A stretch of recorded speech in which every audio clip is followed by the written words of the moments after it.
സുഹൃത്തുക്കൾ നമസ്കാരമുണ്ട്. കോൺഗ്രസ്സുകാരുണ്ട്. പ്രധാനമായിട്ട് രണ്ട് വിഷയങ്ങളാണ്. ഉപമുഖ്യമന്ത്രി സ്ഥാനം വലിയ ചർച്ച നടന്നുകൊണ്ടിരിക്കുന്ന സമയമാണ്. ലീഗിന് അവകാശപ്പെട്ടതാണെന്ന് പാണക്കാട് കുടുംബത്തിൽ നിന്ന് തന്നെ അഭിപ്രായം വരുന്നു.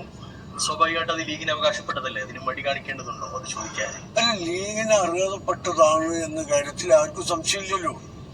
നിങ്ങള് മാധ്യമങ്ങളാണ് അത് മുന്നോട്ട് വെക്കുന്നത്. ഞങ്ങൾ അതിന് നിങ്ങളോട് നന്ദിയുണ്ട്.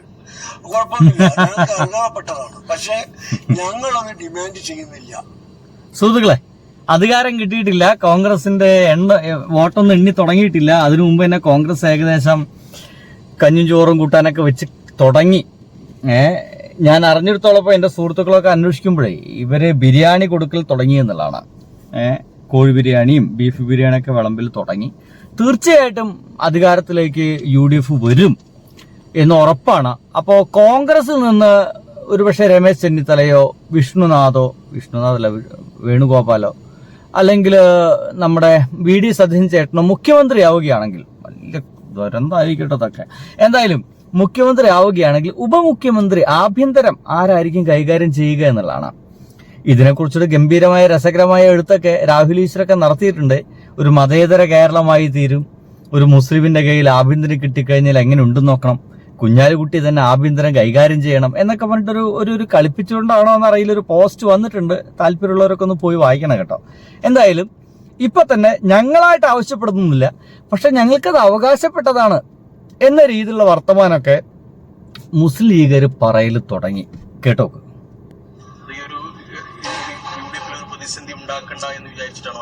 അതുകൊണ്ടല്ല, ഞങ്ങള് ഐക്യത്തിൽ ഒത്തൊരുമയോട് കൂടി പോകണം, കെട്ടുറപ്പ് ഭദ്രമാക്കണം എന്ന് വിശ്വസിക്കുന്നവരാണ്. അതുകൊണ്ട് UDF-ൽ അത് സംബന്ധിച്ച് ചർച്ച വരുമ്പോ മുസ്ലിം ലീഗിന്റെ അഭിപ്രായം പറയും. ഞങ്ങൾ അതൊരു ഡിമാൻഡായിട്ട് മുന്നോട്ട് വെക്കുന്നില്ല. ഇതുവരെ അത് ആവശ്യപ്പെടണമെന്നോ അത് ചോദിക്കണമെന്നോ പാർട്ടി ആലോചിച്ചിട്ടില്ല, തീരുമാനിച്ചിട്ടില്ല. പക്ഷെ മനസ്സിൽ അത് ഉണ്ട് എന്നർത്ഥം. ഞങ്ങളത് അങ്ങനെ ആവശ്യമായിട്ട് മുന്നോട്ട് വെച്ചിട്ടില്ല ഇതുവരെ. പക്ഷേ അങ്ങനത്തെ ഒരു ചർച്ച വരികയാണെങ്കിൽ മുസ്ലിം ലീഗ് അത്യാവശ്യമൊക്കെ അവധാനത്തോടുകൂടി കാര്യങ്ങളൊക്കെ കൈകാര്യം ചെയ്യുന്നുണ്ടോ. അതായത് എങ്ങാനും ജയിക്കുകയാണെങ്കിൽ ഞങ്ങൾക്ക് അവകാശപ്പെട്ടതാണ്, ചോദിക്കൂല, അത് ശരിക്കും അവർ തരേണ്ടതാണ്. തന്നില്ലെങ്കിൽ പിന്നെ ഞങ്ങളെ ചോദിച്ചു വാങ്ങിക്കും എന്നൊക്കെയാണ് പറയുന്നത്. പ്രധാനപ്പെട്ട അത്യാവശ്യം എണ്ണ യുവന്മാരുടെ കയ്യിലുണ്ട്. അപ്പൊ പിന്നെ കോൺഗ്രസിന് ഇവരെ പിണക്കാനൊന്നും പറ്റൂല കേട്ടോ. കൃത്യമായിട്ട് ഇവരെ കയ്യിൽ എണ്ണ ഉണ്ടായിരിക്കും. മന്ത്രിസഭ മുന്നോട്ട് കൊണ്ടുപോകേണ്ടതിന് തീരുമാനിക്കാൻ മാത്രം തക്കത്തായിട്ടുള്ളൊരു എണ്ണം ഇവന്മാരുടെ കയ്യിലുണ്ടെങ്കിൽ പിന്നെ ഇവന്മാർ പറഞ്ഞൊക്കെ നടക്കത്തുള്ളൂ. അപ്പൊ ആഭ്യന്തരം മിക്കവാറും കുഞ്ഞാലിന്റെ കുട്ടിയുടെ കയ്യിലാവാൻ സാധ്യത ഉണ്ട് എന്ന് തോന്നുന്നു.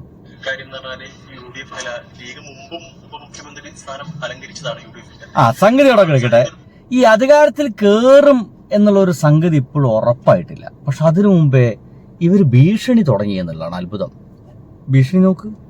മുഖ്യമന്ത്രിയുടെ സുരക്ഷാ ഉദ്യോഗസ്ഥന് പരസ്യ ഭീഷണിയുമായി KSU.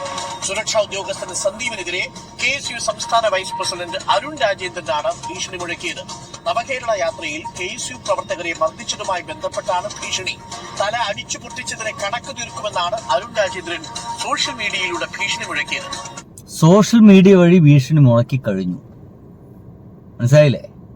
അതായത് ഇപ്പോ നമ്മുടെ പിണറായി വിജയന്റെ ഒപ്പം നടക്കുന്ന ആ ഒരു സംരക്ഷണത്തിന് വേണ്ടി നടക്കുന്ന ആളുകളെ മുഴുവൻ പെടച്ചുകൾ, ഇതാ ഇവനെയല്ലേ നമുക്ക് കാണേണ്ടത് എന്ന് പറഞ്ഞുകൊണ്ട് KPCC ഡിജിറ്റൽ മീഡിയ സെൽ എന്ന് പറയുന്ന ഒരു പോസ്റ്റിൽ നിന്നാണ് ഇങ്ങനത്തെ ഒരു സംഗതി വന്നിട്ടുള്ളത്. ഗവൺമെന്റ് ഫോട്ടോ അടക്കം വെച്ചിട്ട് ഇവനെയല്ലേ നമുക്ക് കാണേണ്ടത് എന്നുള്ളതാണ്. എന്ന് വെച്ച് കഴിഞ്ഞാൽ അധികാരം കിട്ടട്ടെ, അന്നൊക്കെ തീർത്തേക്കാം എന്നർത്ഥം പച്ച മലയാളത്തിൽ. കോൺഗ്രസ് സൈബർ ഗ്രൂപ്പുകളിലും സന്ദീപിനെതിരെ വ്യാപക പ്രചാരണമാണ് നടക്കുന്നത്. ഋഷിപാലുണ്ട് കൂടുതൽ വിവരങ്ങളുമായി. ഋഷിപാൽ അധികാരത്തിൽ എത്തിയില്ല, അതിനു മുമ്പേയോ? അതാണ് അതിന്റെ ഏറ്റവും പ്രധാനപ്പെട്ട കാര്യം, അധികാരത്തിൽ എത്തിയിട്ടില്ല. അരുൺകുമാർ, ആലപ്പുഴയിൽ നവകേരള യാത്രയുടെ ഭാഗമായി പ്രതിഷേധിച്ച KSU പ്രവർത്തകരെ മുഖ്യമന്ത്രിയുടെ സുരക്ഷാ സംഘം മർദ്ദിച്ചത് വലിയ വിവാദത്തിന് വഴിയൊരുക്കിയതാണ്. അങ്ങനെയാണ് ജില്ലാ KSU അധ്യക്ഷനെ പോലും ഇന്ന് ആലപ്പുഴയിൽ നിയമസഭാ തെരഞ്ഞെടുപ്പിൽ കോൺഗ്രസ് മത്സരിപ്പിച്ചത്. അങ്ങനെയുള്ള ഒരു ഘട്ടത്തിൽ അധികാരം ലഭിക്കുമെന്ന പ്രതീക്ഷയിൽ KSU സംസ്ഥാന ഉപാധ്യക്ഷൻ സാമൂഹ്യ മാധ്യമത്തിൽ തന്നെ സന്ദീപ്, കാരണം ഇതൊരു ഭയങ്കര സംഭവം ഇല്ലെന്നുള്ളതാണ്. കാരണം ഞങ്ങൾ അധികാരത്തിൽ കയറി കഴിഞ്ഞാൽ അന്നൊക്കെ തീർക്കുമെന്ന് പരസ്യമായിട്ട് ഇവര് വെല്ലുവിളിക്കല്ലേ ചെയ്യുന്നത്. കഴിഞ്ഞിട്ടില്ല കേട്ടോ, ഇനിയുണ്ട്.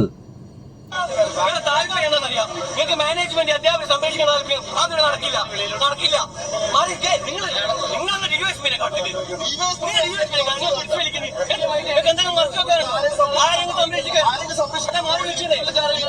പ്രിൻസിപ്പൾ ഞങ്ങൾ കാണാന്ന് പറഞ്ഞിട്ടുണ്ട്. നിങ്ങൾ മാറുന്നേ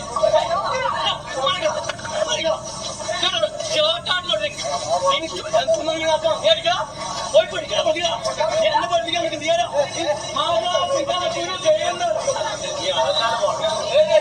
എന്തായാലും അത്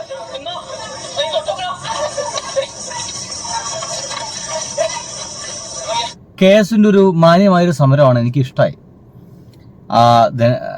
എന്താണ് ധനരാജിന്റെ ആ ഒരു പയ്യന്റെ മരണവുമായി ബന്ധപ്പെട്ട സമരമാണ്. അതിൽ ആ ഒരു മനുഷ്യൻ വളരെ മാന്യമായി പെരുമാറുന്നുണ്ട്. ഇങ്ങനെയൊക്കെ വേണം. ഇവരൊക്കെ അതിനു മുമ്പ് തന്നെ അവിടേക്ക് ഇടപെടണ്ടായിരുന്നു. ഇതിപ്പോൾ മരണമൊക്കെ കഴിഞ്ഞതിന് ശേഷം മാത്രമാണ്. എന്ത് ചെയ്യാൻ പറ്റും?